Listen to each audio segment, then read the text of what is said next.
নমস্কাৰ এই মুহূৰ্তত দেশৰ কোটি কোটি জনতাৰ বাবে আহি পৰিছে কেইবাটাও গুৰুত্বপূৰ্ণ খবৰ। আজি হৈছে 16 জুলাই আৰু অসমৰ লগতে ভাৰতবৰ্ষৰ বিভিন্ন প্ৰান্তৰ পৰা এনে ধৰণৰ খবৰসমূহ নিতৌ চাই থাকিবৰ বাবে চেনেলটো সাবস্ক্ৰাইব কৰি ভিডিঅটো শ্বেয়াৰ কৰি দিব। দৰ্শকসকল আহিছো আমাৰ প্ৰথমটো গুৰুত্বপূৰ্ণ খবৰৰ মাজলৈ।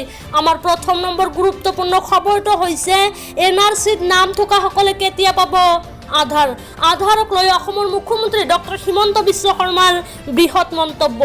আধাৰ কাৰ্ড আৰু এনআৰচিক লৈ মুখ্যমন্ত্ৰীৰ বৃহৎ মন্তব্য। কি মন্তব্য কৰিছে অসমৰ মুখ্যমন্ত্ৰী ডক্টৰ হিমন্ত বিশ্ব শৰ্মাই আমি সবিশেষ লৈ আহিছোঁ।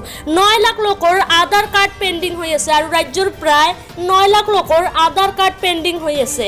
9 লাখ লোকৰ মাজত বঙালী আৰু মুছলমান লোকৰ নাম নাই আৰু এই ভাষ্য হৈছে অসমৰ মুখ্যমন্ত্ৰী ডক্টৰ হিমন্ত বিশ্ব শৰ্মাৰ।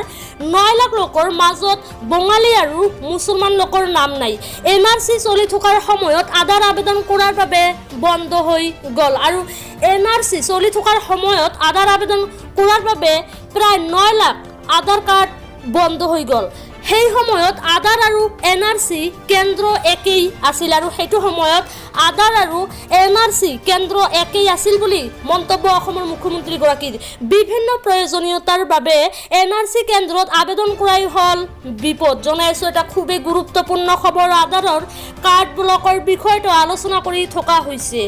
এনআৰচিত নাম থকা সকলক আধাৰ দিবলৈ ভাৰত চৰকাৰক আহ্বান জনাম আৰু মুখ্যমন্ত্ৰীয়ে কৈছে যে এনআৰচিত নাম থকা সকলক আধাৰ দিবলৈ আমি ভাৰত চৰকাৰক আহ্বান জনাম।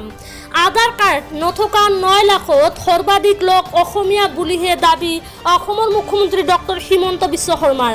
আধাৰ কাৰ্ড আৰু এনআৰচিক লৈ মুখ্যমন্ত্ৰীৰ বৃহৎ মন্তব্য আৰু ৰাজ্যৰ লাখ লাখ লোকৰ আধাৰ কাৰ্ড আৰু লগতে এনআৰচিক লৈ মুখ্যমন্ত্ৰীৰ এয়া এক ডাঙৰ মন্তব্য যে যিসকলৰ আধাৰ কাৰ্ড পোৱা নাই বা পেণ্ডিং হৈ আছে সেইসকলে যাতে আধাৰ কাৰ্ড লাভ কৰে তাৰ বাবে মুখ্যমন্ত্ৰীয়ে কেন্দ্ৰীয় চৰকাৰক আহ্বান জনাব। দৰ্শকসকল আহিছোঁ আমাৰ দ্বিতীয় নম্বৰ গুৰুত্বপূৰ্ণ খবৰটোৰ মাজলৈ। আমাৰ দ্বিতীয় নম্বৰ গুৰুত্বপূৰ্ণ খবৰটো হৈছে শীঘ্ৰেই প্ৰদান কৰা হ'ব আনন্দৰাম বৰুৱা বঁটা। ৰাজ্যৰ লাখ লাখ ছাত্ৰ ছাত্ৰীৰ বাবে আহি পৰিছে এটা খুবেই গুৰুত্বপূৰ্ণ খবৰ, অৰ্থাৎ ভাল খবৰ যে অতি শীঘ্ৰেই প্ৰদান কৰা হ'ব আনন্দৰাম বৰুৱা বঁটা। 25 জুলাইৰ পূৰ্বেই মেধাৱী শিক্ষাৰ্থীয়ে কৰক আবেদন আৰু যিসকল মেধাৱী ছাত্ৰ ছাত্ৰী আছে সেইসকলে 25 জুলাইৰ পূৰ্বেই কৰিব লাগিব আবেদন। কেনেকৈ আবেদন কৰিব লাগিব আমি সবিস্তাৰে জনাবলৈ যত্ন কৰি যাম। শীঘ্ৰেই প্ৰদান কৰা হ'ব চলিত বৰ্ষৰ আনন্দৰাম বৰুৱা বঁটা আৰু অতি শীঘ্ৰেই প্ৰদান কৰা হ'ব চলিত বৰ্ষৰ আনন্দৰাম বৰুৱা বঁটা। মেধাৱী শিক্ষাৰ্থীয়ে লাভ কৰিব নগদ ধন আৰু ৰাজ্যৰ লাখ লাখ মেধাৱী শিক্ষাৰ্থীয়ে লাভ কৰিব নগদ ধন। ডিবিটি পদ্ধতিৰে শিক্ষাৰ্থীয়ে লাভ কৰিব ধন। বিদ্যাৰ্থী শীৰ্ষক পৰ্টেলত শিক্ষাৰ্থীসকলক নাম পঞ্জীয়নৰ নিৰ্দেশ।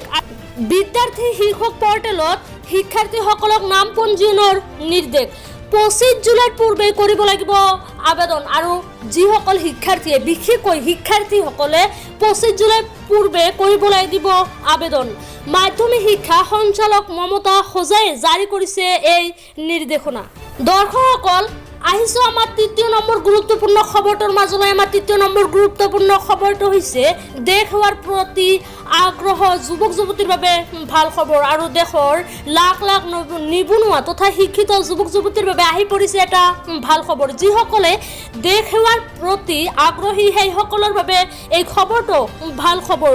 সেনা বাহিনীত চাকৰি কৰাৰ সুবৰ্ণ সুযোগ আৰু ইতিমধ্যে সেনা বাহিনীত চাকৰি ওলাইছে আৰু যিসকলে আগ্ৰহী অতি শীঘ্ৰেই আবেদন কৰিব পাৰে। আজিয়েই সাজু কৰক নথি পত্ৰ আৰু আপুনি যদি আগ্ৰহী হৈ আছে সেনা বাহিনীত চাকৰি কৰিব বুলি তেনেহ'লে আপুনি আজিয়েই সাজু কৰক আপোনাৰ নথি পত্ৰ। অব্যাহত ৰাখক শাৰীৰিক অনুশীলন। লগতে কোৱা হৈছে যে আপুনি যদি আগ্ৰহী হৈ থাকে তেনেহ'লে আপুনি অব্যাহত ৰাখক শাৰীৰিক অনুশীলন।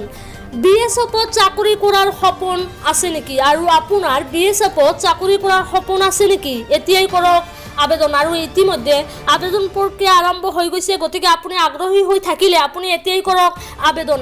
বিএছএফত ওলাইছে বহুকেইটা পদ। লগতে কোৱা হৈছে যে বিএছএফত ওলাইছে বহুকেইটা পদ। পেৰামেডিকেল ষ্টাফ কনষ্টেবল উপ পৰিদৰ্শক আৰু সহকাৰী উপ পৰিদৰ্শককে ধৰি বহুকেইটা পদ খালী।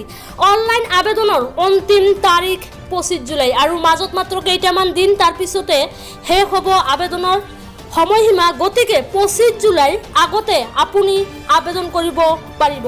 আবেদনৰ বাবে অৰ্হতা আৰু যোগ্যতা কিমান, আৰু আপুনি যদি আবেদন কৰিব বিচাৰে তেনেহ'লে আপোনাৰ অৰ্হতা আৰু যোগ্যতা কিমানখিনি লাগিব।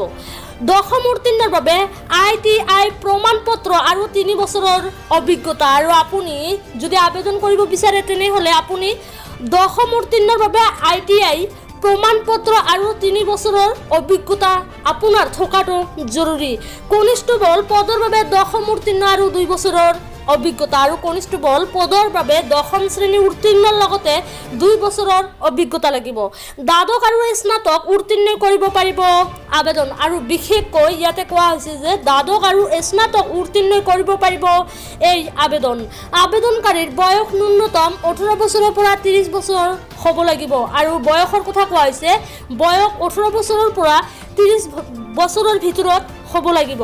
ভাৰতীয় সেনাৰ তৰফৰ পৰা মুকলি কৰা হৈছে ৱেবছাইট, আৰু ইতিমধ্যে ভাৰতীয় সেনাৰ তৰফৰ পৰা মুকলি কৰা হৈছে ৱেবছাইটটো আপোনালোকে ইয়াতে প্ৰত্যক্ষ কৰিব পাৰিছে, আৰু আপোনালোকে নিজৰ মোবাইলতে এই ৱেবছাইটটো ওলাই আপোনালোকে আবেদন কৰিব পাৰিব।